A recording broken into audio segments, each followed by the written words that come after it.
ሰላም ጤና ይስጥልን ውድ በአገር ውስጥና በውጭ የምትገኙ ቤተሰቦቻችን ከገበታ ሚዲያ የዕለቱን አበይት ዜናዎችና ትኩስ መረጃዎችን ይዘንላችሁ ቀርበናል። አብራችሁን ቆዩ። በቅድሚያም ዋና ዋናዎቹን አንድ አርሚ የህወሓት ጦር ሙሉ ለሙሉ ተደምስሷል ሲሉ ጀነራሉ ተናገሩ። 10,000 የሚሆኑ ታጣቂዎች በእግር እየተጓዙ እንዳለ በርካቶች መገደላቸውንም አረጋግጠዋል። ከዚህ በተጨማሪም በአሁኑ ሰዓት ከ500 በላይ ቁስለኛ ታጣቂዎች በመከላከያ ሰራዊቱ እጅ እንደሚገኙ ይፋ አድርጓል። በሌላ በኩል ዘአፍሪካን ሪፖርት በዛሬው ዕለት በወጣው ዘገባ የኢትዮጵያ መንግስት ጦሩን ወደ ትግራይ ለማስገባት አቅዷል ሲል ተደምጧል። በተጨማሪም መንግስት ወደ ህወሓት ይዞታዎች በጥልቀት ለመግባት ማቀዱን ይፋ አድርጓል። በዝርዝር የምታደምጡት ቀዳሚው ዘገባችን ይሆናል። በሌላ በኩል ህወሓት የሰላም ንግግር የሚባል ነገር የለም፣ 4 ኪሎን መቆጣጠር ነው ዓላማዬ አለ።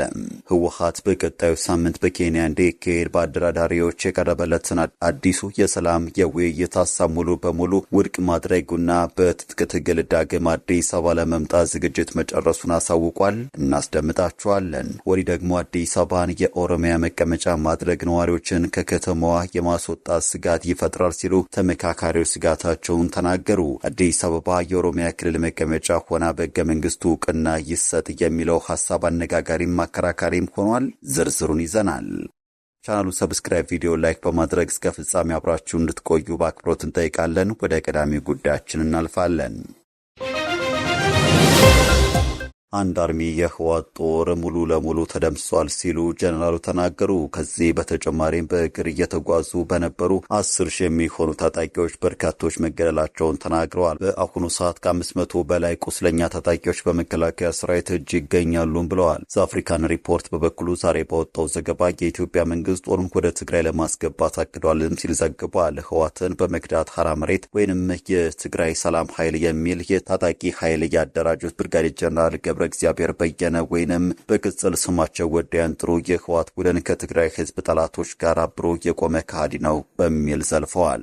ጀነራሉ ለኢትዮጵያ ፕሬስ ድርጅት በሰጡት ሰሞንኛ ቃለ መጠይቅ አንድ አርሚ የሚሆን የህወሓት ጦር ሙሉ ለሙሉ ተደምስሷል ሲሉ ተናግረዋል። በውጊያው ሂደት ላይ የዘመኑ የቴክኖሎጂ አጠቃቀምና የመሳሪያዎች ሚና ከፍተኛ ተጽዕኖ አሳድሯል ያሉት ጀነራሉ የህወሓት 13ኛ አርሚ በመባል የሚጠራው የጦር ኃይል አሁን ላይ የለም፣ ሙሉ ለሙሉ ተደምስሷል ብለዋል። ጦሩ በእግር እየተጓዘ ሲዋጋ የደረሰበት ጉዳት ከፍተኛ እንደነበረና ከነበሩት በ10 ሺዎች የሚቆጠሩ ታጣቂዎች መካከል በአሁኑ ወቅት ጥቂቶቹ ብቻ መቅረታቸውንም ተናግረዋል። ከ500 በላይ ቁስለኞችን የመከላከያ ሰራዊት እያከመና እየተንከባከበ እንደሚገኝ፣ የቀሩትም ወደዚሁ እየመጡ እንደሆነ ጠቁመዋል። ህዝቡ ሰላም ይፈልጋል ያሉት ጀነራል ገብረ እግዚአብሔር የህዝብን ስቃይና እንግልት ለማስቆም ከግጭት ይልቅ ወደ ሰላማዊ መንገድ መመለስ አማራጭ ነው ብለዋል። ህወሓት ከጦርነቱ በኋላ የሚመጣው ኪሳራ ጠፍቶ ሳይሆን ሰላም ቢሰፍን ጥያቄ ሆናለሁ የሚል ስጋት ስላለበትና በባህሪው ያለ ጦርነት መኖር ስለማይችል ነው የጦር ድቤ እየደለቀ የሚገኘው ብለዋል። ይህ በእንዲህ እንዳለ ከሰሞኑ በትግራይ እየተፈጸሙ ያሉ መጠነ ሰፊ የአየር ጥቃቶችን ተከትሎ ዘአፍሪካን ሪፖርት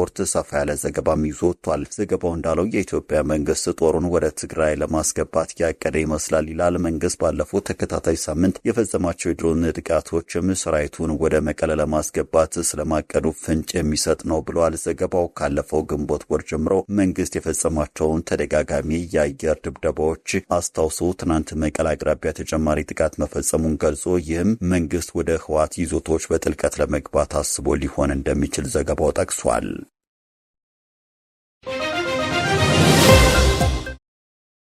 በቀጣይ መረጃችን ህወሓት የሰላም ንግግር የሚባል ነገር የለም፣ 4 ኪሎን መቆጣጠር ነው ዓላማዬ አለ።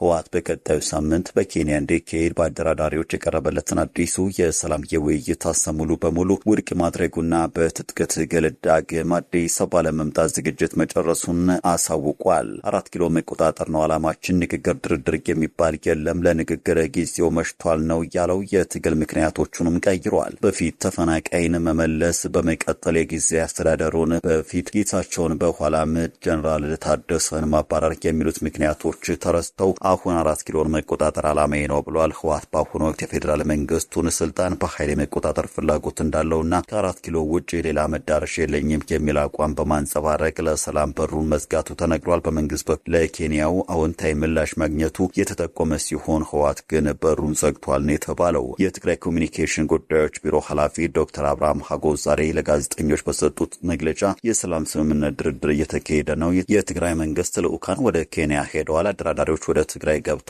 የሚሉትና ሌሎችም ወሬዎች ከእውነት የራቁና ትናንት ትግላችንን ለማለሳለስ በጠላቶች ሆን ተብለው የተፈጠሩ ናቸው ሲሉ ተናግረዋል። በቀጣይ መረጃችን አዲስ አበባን የኦሮሚያ መቀመጫ ማድረግ ነዋሪዎችን ከከተማዋ የማስወጣት ስጋት ይፈጥራል ሲሉ ተመካካሪዎች ስጋታቸውን ተናገሩ። አዲስ አበባ የኦሮሚያ ክልል መቀመጫ ሆና በሕገ መንግስቱ እውቅና ይሰጥ የሚለው ሀሳብ አነጋጋሪም አከራካሪም ሆኗል። የሀሳብ የመጨረሻው ሰነድ ሲነበብ የተሰማ መሆኑና የቃል ማስተካከያ እንዲደረግበት ተጠይቋል። በሀገራዊ የምክክር መድረኩ በፌዴራል አጀንዳ ከተሞች ስር የሚመክሩ ተመካካሪዎች አዲስ አበባ በፌዴራል ተጠሪነት ስር ያለች ከተማ እንድትሆን በሚል ሁሉም በሚባል ደረጃ ስምምነት መደረሱና ነዋሪዎች ራሳቸውን መሪ ማለትም ከንቲባ የመምረጥ መብት እንዲጠበቅ ሙሉ በሙሉ ተስማምቷል የተባለው። በአንጻሩ የኦሮሚያ ክልል መቀመጫነትና የመውጣትና የመግባት ስጋት መፍትሄን በተመለከተ ሕገ መንግስቱ ላይ የኦሮሚያ ርዕሰ መዲና ተብሎ ይጻፍና ክልሎች መቀመጫቸውን የመምረጥ ስልጣን ክፍት ሆኖ ለራሳቸው ክልሎቹ ሆኖ ይተው በሚሉ ሁለት አማራጮች በልዩነት ተይዟል ተብሏል። በ120 አባላት ባሉት አካል ሲጣጣም የቆየው ምክረ ሐሳብ ለስራ ቡድኑ ማለትም ለ500 ከቀረበ በኋላ ከኦሮሚያ ተሳታፊዎች ዘንድ በልዩነት ተይዞ የነበረው በሕገ መንግስቱ የኦሮሚያ መቀመጫ እንደሆነች እውቅና ይሰጥ የሚለው የእውቅና ሳይሆን የዋስትና ይሰጥ በሚል ይስተካከል ብለዋል ሲሉ ተመካካሪዎች ተናግረዋል። አዲስ አበባን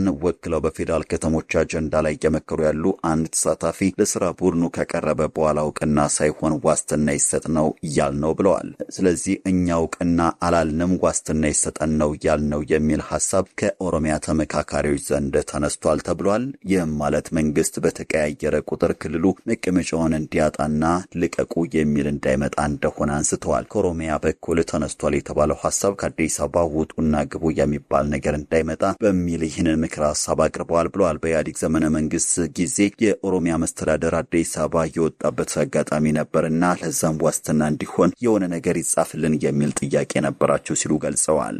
በመጀመሪያ ደረጃ የተያዘው አማራጭ ሕገ መንግስቱ ላይ አይጻፍ የሚል እንደሆነ ተሳታፊዎች አንስተዋል። የሁሉም የክልል መቀመጫ በሕገ መንግስት ስለማይጻፍ የኦሮሚያ ብቻ ተለይቶ መጻፍ የለበትም የሚል ሐሳብ ተነስቷል ተብሏል። በሌላ በኩል ደግሞ ሁለተኛው አማራጭ የኦሮሚያ መቀመጫ ሆና በሕገ መንግስቱ ላይ የኦሮሚያ ርዕሰ መዲና ተብሎ ይጻፍ የሚል አማራጭም ይቀርባል ተብሏል። ምክንያቱም ይሄ በግልጽ ካልተቀመጠ ነገ ሌሎች ክልሎች መቀመጫችን አዲስ አበባ እናደርጋለን ቢሉ ችግር ያስከትላል የሚሉ አስተያየቶችን ታይተዋል። ይህ ምክረ ሐሳብ የመጀመሪያውን የሚቃወም እንደሆነ የሚያነሱ ተሳታፊው አዲስ አበባ በኦሮሚያ ክልል መሀል የምትገኝ በመሆኗ ለኦሮሚያ ልዩ እውቅና በመስጠት የኦሮሚያ ርዕሰ መዲና ተብላ በሕገ መንግስቱ መጻፍ አለባት ተብሏል። በሌላ በኩል ደግሞ የኦሮሚያ ርዕሰ መዲና ተብሎ ከተጻፈ በኋላ ክልሉ የሌላ አካል ስልጣን ውስጥ እንዳይገባ የሕግ ወሰን ሊበጅለት ይገባል። ይህ አባባል ከተማዋን እንደ ዋና መዲና የመጠቀም ስጋት ለመቀነስ ብቻ ታስቦ የተደረገ እንጂ ሌላ ተጨማሪ ስልጣን ለመስጠት እንዳልሆነ በግልጽ እንዲቀመጥ ምክረ ሐሳብ ቀርቧል ብለዋል። በቀጣይ መረጃችን የፌዴራል ከፍተኛ ፍርድ ቤት ይግባኝ ሰሚ ችሎት በቀድሞ የሰላም ሚኒስቴር ዴኤታ አቶ ታዬ ደንዳ ላይ ተላልፎ የነበረውን የእስር ቅጣት ዛሬ ማጽናቱ ተነገረ። ይህ ውሳኔ በሀገሪቱ የፍትህ ስርዓትና በፖለቲከኞች መካከል ያለውን ውስብስብና ሻካራ ግንኙነት ዳግም ወደ ትኩረት ያመጣ ክስተትም ሆኗል። አቶ ታዬ ደንዳ ለችሎቱ ያቀረቡት አቤቱታ እስካሁን በእስር ቤት ያሳለፉት ጊዜ በቂ ሆኖ ተቆጥሮ በነጻ እንዲሰናበቱ የሚጠይቅ ነበር። የባለስልጣኑ ባለቤት ወይዘሮ ስንታየው አለማየሁ እንደተናገሩትም አቶ ታዬ ባለፈው ነሐሴ 6 ቀን በዋለው ችሎት ላይ 5 ነጥቦችን ያካተተ ዝርዝር ቅሬታና የመከራከሪያ ሐሳብ አቅርበው ነበር። ይሁን እንጂ የይግባኝ ችሎቱ ይህንን አቤቱታ ሙሉ በሙሉ ውድቅ በማድረግ ቀድሞ የተላለፈው የእስር ቅጣት ጸንቶ እንዲቀጥል ብይን ሰጥቷል። የአቶ ታዬ ደንዳ የፍርድ ሂደት ገና ከጅምሩ በርካታ አወዛጋቢና ያልተለመዱ ሁኔታዎችን ያስተናገደም ነበረም። የፌዴራሉ ከፍተኛ ፍርድ ቤት በሕገወጥ የጦር መሳሪያ ይዞ መገኘት ወንጀል ጥፋተኛ ብሎ የ7 ዓመት ጽኑ እስራት ፈርዶባቸው የነበረ ቢሆን በኋላ ላይ ጉዳዩን የተመለከተ የጠቅላይ ፍርድ ቤት ይግባኝ ችሎት ቅጣቱ ወደ 4 ዓመት ዝቅ አድርጎት እንደነበረ ይታወሳል። የሀገሪቱን ሰላም እንዲያስጠብቁ በከፍተኛ ኃላፊነት በሰላም ሚኒስቴር ዴኤታነት የተሾሙት ግለሰብ በሕገወጥ የጦር መሳሪያ ክስ መታሰራቸው እንዲሁም በፍርድ ቤቶች ውሳኔ መካከል የታየው የቅጣት መጠን መዋዠቅ ጉዳዩ ከሕግ ጥሰት ባለፈ ፖለቲካዊ አንድምታ እንዳለው በስፋት እንዲታማ አድርጎታል። የዛሬው የይግባኝ ችሎት ውሳኔም የቀድሞ ባለስልጣን ከእስር የመፈታት የመጨረሻ ተስፋቸውን እያጨለመና የፖለቲካው ሐሳብ ገና እንዳልተጠናቀቀ ማሳያ ሆኖ አልፏል። ውድ ተመልካቾቻችን ለዛሬ ያዘጋጀንላችሁ አበይት ዜናዎቻችን እነዚህ ነበሩ። ገበታ ሚዲያን ሰብስክራይብ በማድረግ ቤተሰብ ይሁኑ እያልን ተሰናበትን።